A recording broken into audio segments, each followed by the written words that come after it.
दिल्ली शहर के एक नगर में एक घर में 3 भाई और एक बहन रहते थे। बड़ा और मंझला भाई पढ़ने में बहुत तेज थे। उनके माता पिता उन चारों से बेहद प्यार करते थे, मगर छोटे बेटे से थोड़ा परेशान रहते थे। बड़ा बेटा पढ़ लिख कर डॉक्टर बन गया, मंझला भी पढ़ लिख कर इंजीनियर बन गया, मगर छोटा बिल्कुल आवारा और गंवार बन के ही रह गया। सबकी शादी हो गई। बहन और छोटे भाई को छोड़कर दोनों भाइयों ने अपनी अपनी पसंद से शादी कर ली। बहन की शादी भी अच्छे घराने में हुई थी। आखिर भाई सब डॉक्टर और इंजीनियर जो थे। अब छोटे को कोई लड़की नहीं मिल रही थी। बाप भी परेशान, माँ भी परेशान। बहन भी जब मायके आती सबसे पहले मंझले भाई और बड़े भैया से मिलती, मगर छोटे से कम ही मिलती थी, क्योंकि वह ना तो कुछ दे सकता था और ना ही वह घर पर मिलता था। वैसे वह दिहाड़ी मजदूरी करता था, पढ़ नहीं सका तो नौकरी कौन देता। छोटे की शादी किए बिना पिता दुनिया छोड़कर चल बसे।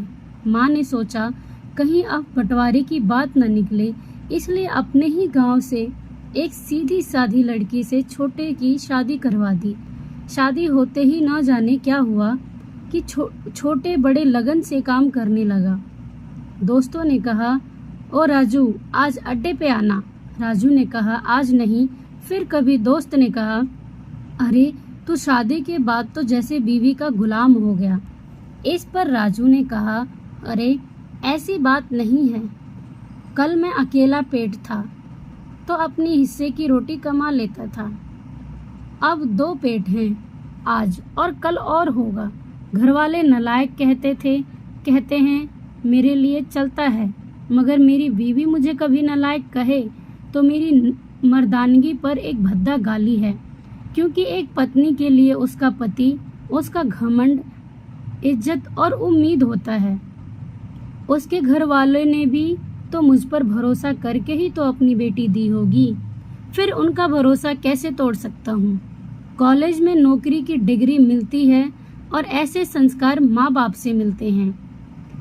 इधर घर पे बड़ा और मंझला भाई और उनकी पत्नियां मिलकर आपस में फैसला करते हैं कि जायदाद का बंटवारा हो जाए, क्योंकि हम दोनों लाखों कमाते हैं, मगर छोटा भाई ना के बराबर कमाता है। ऐसा नहीं होगा। माँ के लाख मना करने पर भी बंटवारा की तारीख तय होती है। बहन भी आ जाती है, मगर राजू है कि काम पे निकलने के लिए बाहर आता है।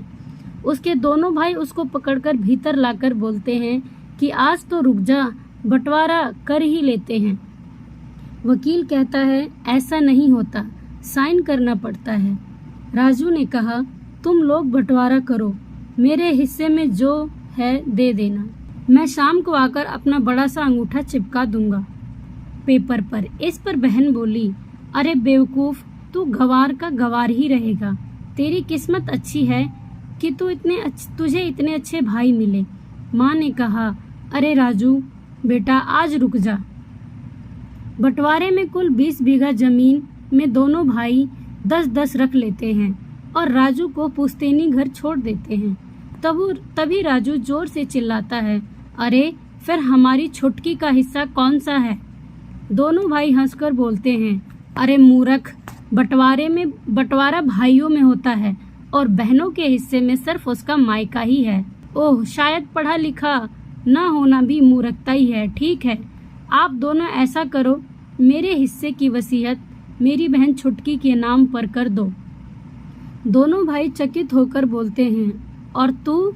राजू माँ की ओर देखकर मुस्कुराते हुए बोलता है, मेरे हिस्से में माँ है ना।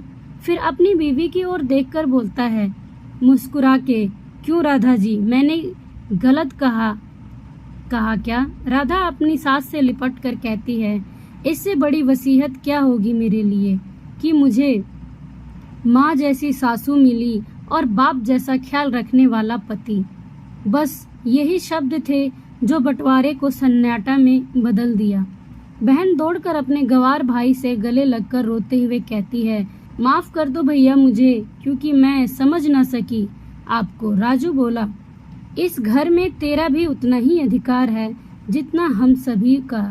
बहुओं को जलाने की हिम्मत किसी में नहीं, मगर फिर भी जलाई जाती है, क्योंकि शादी के बाद हर भाई और हर बाप उसे पराया समझने लगते हैं। मगर मेरे लिए तुम सब बहुत अजीज हो, चाहे पास रहो या दूर। माँ का चुनाव इसलिए किया ताकि तुम सब हमेशा मुझे याद आओ, क्योंकि ये वही कोख है जहाँ हमने साथ साथ 9-9 महीने गुजारे। माँ के साथ साथ तुम्हारी यादें भी मेरे साथ रहेंगी। दोनों भाई दौड़कर छोटे से गले मिलकर रोते रोते कहते हैं, आज तो तू सचमुच का बाबा लग रहा है। सबकी पलकों पे पानी ही पानी। सब एक साथ फिर से रहने लगते हैं। दोस्तों, अब आप खुद सोचिए कि डिग्री और पैसे से भी बड़ी दौलत संस्कार होते हैं। दोस्तों, अगर आपको हमारी कहानी अच्छी लगी हो तो इसको लाइक करें, शेयर करें और कमेंट करना ना भूलें। और हमारे चैनल पर पहली बार आए हैं तो हमारे चैनल को सब्सक्राइब करें। हमारे चैनल पर आपको और भी इंटरेस्टिंग कहानियाँ मिलती रहेंगी।